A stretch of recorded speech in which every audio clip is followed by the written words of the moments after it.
Ao domingo viajamos até ao espaço, numa viagem conduzida pelo comentador da RTP, Miguel Gonçalves. Miguel, bom dia. Bom dia, Cristina. Esta semana começamos com jackpots galácticos. É verdade, vamos começar com o jackpot galáctico e depois com o jackpot de estrelas falhadas. Mas então vamos começar com as galáxias. Vamos até ao universo distante. Estamos a falar de uma distância de cerca de 10 mil milhões de anos-luz. Isso quer dizer que vamos para uma altura em que o universo tinha aproximadamente 3,6, 3,8 mil milhões de anos. Olha, isto é uma imagem que parece fantasmagórica e assustadora, mas é uma impressão artística desta primeira história que nos leva até quasares. Muito rapidamente, quando nós temos um super maciço buraco negro no centro de uma galáxia e que está numa altura em que está a fazer uma grande digestão, ou seja, está a comer uma grande quantidade de matéria, aquece tudo à sua volta, brilha muito, muito. Pode até brilhar mais do que todo o brilho da galáxia onde está hospedada. E, portanto, temos ali um evento no tempo e no espaço. É um quasar, como mostra também esta animação. E foi o jackpot galáctico que o Hubble conseguiu encontrar. É que a cerca de 10 mil milhões de anos-luz de distância encontrou dois pares de galáxias, portanto 4 galáxias, cada uma delas com um quasar, ou seja, com um super maciço buraco negro ativo. São estas imagens que nós estamos a ver. Mais interessante do que isto, estas galáxias, Cristiana, estão a aproximar-se gravitacionalmente, estão num bailado gravitacional e, portanto, ao longo dos próximos milhões de anos vão se aproximar cada vez mais. E o que acontece é que as galáxias também se fundem e os buracos negros no seu centro, os quasares, também se fundem e dão origem a buracos negros ainda maiores. Por que razão é que esta detecção é muito interessante? Em primeiro lugar, porque, olha, pensa-se que apenas um em cada 1000 quasares, a esta distância, é que são quasares duplos. E, portanto, encontrar dois pares de galáxias, portanto, 4 quasares, em rota de colisão é ainda mais extraordinário. Mas, além disso, estamos a falar de 10 mil milhões de anos-luz de distância. Estamos a falar de um universo praticamente primitivo. Numa altura em que nós sabíamos que era muito frequente o choque de galáxias. E, portanto, o que nós temos aqui, o que os astrónomos têm aqui, são 4 poderosos faróis, que são autênticos faróis, olha, aliás, como mostra esta animação, 4 faróis que mostram aos astrónomos como é que, num período de grande rebuliço gravitacional em que havia grandes fusões de galáxias, temos ali a sorte de ter 4 faróis que nos vão mostrar como é que isso acontece. Há um outro motivo pelo qual é muito interessante esta detecção. É que, Cristiana, nós daqui a 4,5, 4,6 mil milhões de anos, 5 mil milhões de anos, garanto que nós já não estaremos cá, o que é que vai acontecer? Nós vamos ter um evento muito parecido com este na nossa própria casa galáctica. Nós temos a grande galáxia de Andrómeda, que é a maior aqui no nosso bairro galáctico, que está-se a aproximar também cada vez mais da nossa própria Via Láctea, e o que vai acontecer é que os dois buracos negros supermaciços que também têm no seu coração, na nossa Via Láctea e na Andrómeda, também se vão aproximar e fazer algo, este bailado que nós estamos a ver no universo primitivo. E, portanto, de certa forma, aquilo que o Hubble nos mostrou é um bocadinho também daquilo que vai ser o futuro da nossa própria galáxia. Claramente um futuro muito, muito distante.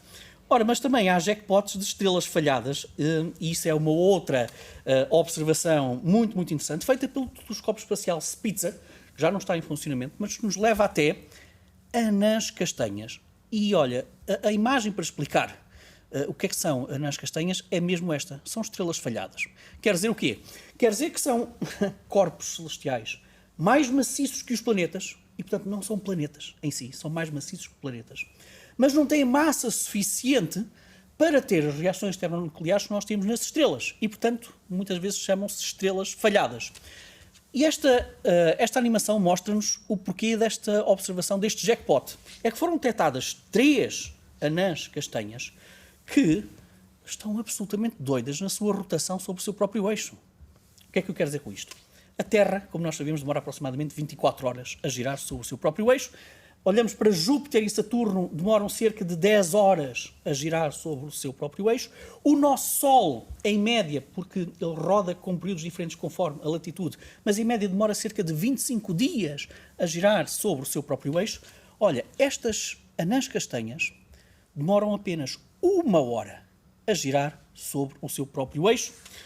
Isso quer dizer que são 10 vezes mais rápido do que aquilo que nós observamos em anãs castanhas, 30% mais rápida do que as rotações mais velozes que nós conhecemos. Isto quer dizer que são anãs castanhas que no seu equador têm uma velocidade de rotação de 350 mil km por hora. Dizem os astrónomos que se porventura esta velocidade fosse um bocadinho maior, olha, Cristiano, o que aconteceria era que nem a gravidade conseguiria sustentar estas anãs castanhas, já ficariam pura e simplesmente despedaçadas.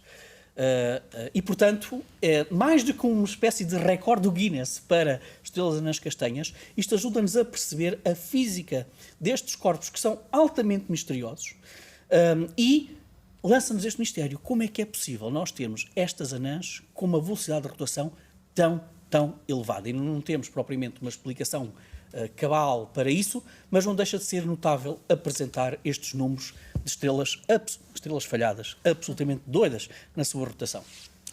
Miguel, agora um assunto que tem sido discutido essencialmente no campo teórico, mas há agora algo mais sólido na concretização. Falamos dos movimentos de migração dos planetas ao longo da sua formação. É verdade.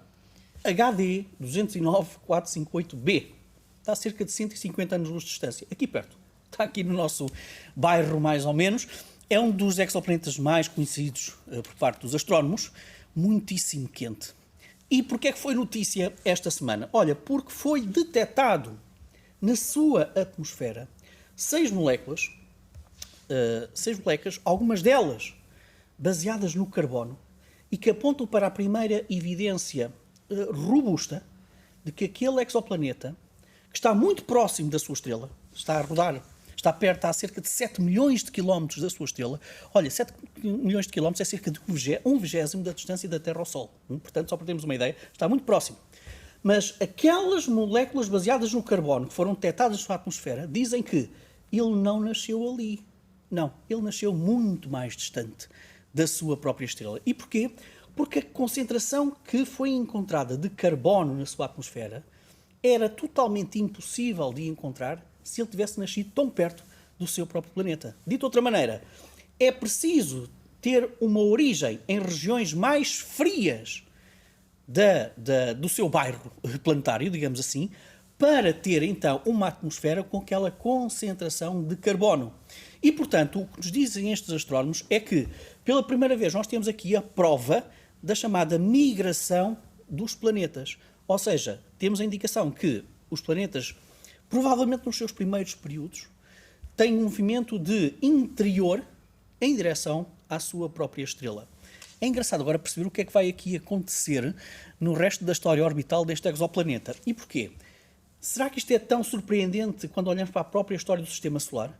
É que está cada vez mais forte do ponto de vista da sua solidificação científica uma teoria chamada a teoria de Van Teck, e que diz que no nosso próprio Sistema Solar, o poderoso Júpiter, também nos seus primeiros tempos, teve um movimento de migração para o Sistema Solar interior. Ou seja, ele andou aqui por esta zona, talvez até à zona de Marte. E depois, com o aparecimento do seu irmão Saturno, a massa de Saturno, a gravidade de Saturno, terá puxado ou terá ajudado a puxar Júpiter para o local onde está. E, portanto, isto é mais uma daquelas descobertas que nos diz que nós olhamos para aquilo que é a descoberta de exoplanetas e a história dos exoplanetas também para perceber um bocadinho o que é a história do nosso próprio Sistema Solar. Porque vimos que este exoplaneta mostra-nos que, de facto, a migração planetária pode mesmo ser uma realidade. E, portanto, isto é uma maneira de olhar para os outros para compreendermos a nós próprios. Miguel, para terminar as dúvidas sobre o arco-íris em Marte. Olha, é verdade, foi uma imagem que andou a saltar em tudo o que é redes sociais durante esta semana. Foi captada no domingo, ou melhor, foi publicada no domingo no portal do rover Perseverance, da NASA, e mostra-nos, olha, aquilo que parece ser um arco-íris em Marte. Eu odeio ser desmancha-prazeres. Mas, de facto, o que nós hoje sabemos é que esta fotografia foi tirada por uma câmara do rover Perseverance que não tem propriamente uma espécie de sombrinha, uma espécie de guarda-sol a proteger essa câmara. E, portanto, aquilo que nós vimos foi um efeito de flare na própria lente da câmara do Perseverance que criou aquele arco-íris. É possível ter arco-íris em Marte? Teoricamente, sim, mas provavelmente em regiões mais próximas dos polos. não é o sítio onde está o Perseverance e, portanto, aquilo que nós vimos, apesar de ser muito bonito, é apenas o flare na lente da câmara do Perseverance. Mas a outra imagem que nós temos aqui, porque nós somos generosos, em vez de uma imagem por semana, da semana temos duas, temos este cavalheiro, Ingenuity, o pequeníssimo helicóptero do Perseverance, que olha, esta madrugada, ou melhor, na madrugada de segunda-feira, até digo mais, é às 3h54 da madrugada, vai tentar fazer o voo histórico, o primeiro voo de um helicóptero num outro planeta, e vai apenas voar cerca de 30 segundos até uma altitude de 3 metros. Ou seja, é mesmo para ver se está tudo a funcionar muito bem.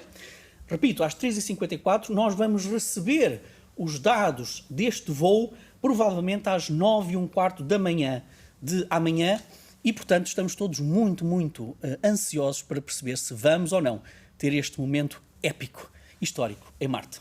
A ver, vamos, qual será o resultado? Miguel Gonçalves, obrigado e até ao próximo domingo.